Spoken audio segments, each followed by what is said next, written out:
Let us see this situation. Block A is placed on a block B whose mass is greater than block A. There is a friction between the block while the ground is smooth. Horizontal force P is increasing linearly with time. यानी P is a time function है, P बढ़ रहा है time के साथ.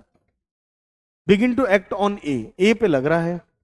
The acceleration A1 and A2 of A and B respectively are plotted against time. Choose the correct graph. देखिए यहां पर सिचुएशन ये है कि सबसे पहले हम ये देखेंगे इनके बीच का लिमिटिंग फ्रिक्शन कितना है.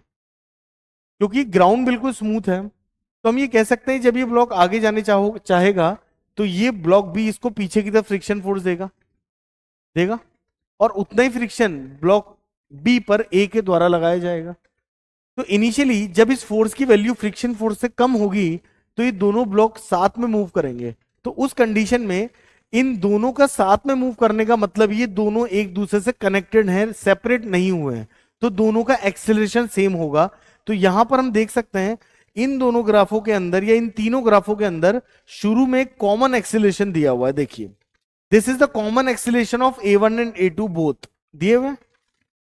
अब आते हैं आगे की बात. क्योंकि ये फोर्स धीरे धीरे बढ़ रहा है बट फ्रिक्शन फोर्स एक लिमिट के बाद नहीं बढ़ता, उसकी मैक्सिमम वैल्यू F ही रहती है. तो जब इसकी वैल्यू एक्सीड कर जाएगी फ्रिक्शन फोर्स से तो उस परिस्थिति में ब्लॉक ए जो होगा वो बी से सेपरेट हो जाएगा और उसके बाद इस पे net force P minus F हो जाएगा जो कि टाइम के संग बढ़ने लगेगा. तो ए का एक्सीलरेशन समय के संग बढ़ने लगेगा. बट इसकी बात करें जब तक ये इसके ऊपर है इतना ही फ्रिक्शन ये इस पे लगाता रहेगा तो इसका एक्सेलरेशन कांस्टेंट रहेगा.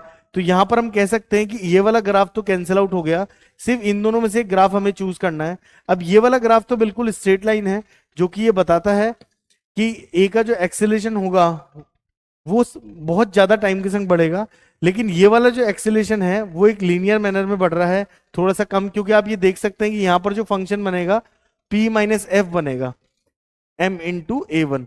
तो एक्चुअल में यहां पर P टाइम के संग बढ़ रहा है लेकिन उसमें से कुछ सब्ट्रैक्ट होगा. इसका मतलब यहां पर ये वाला जो ग्राफ होगा वो सबसे सही इसको डिपिक्ट कर रहा है. तो इसका सही आंसर क्या होना चाहिए? सी इसका सही आंसर होना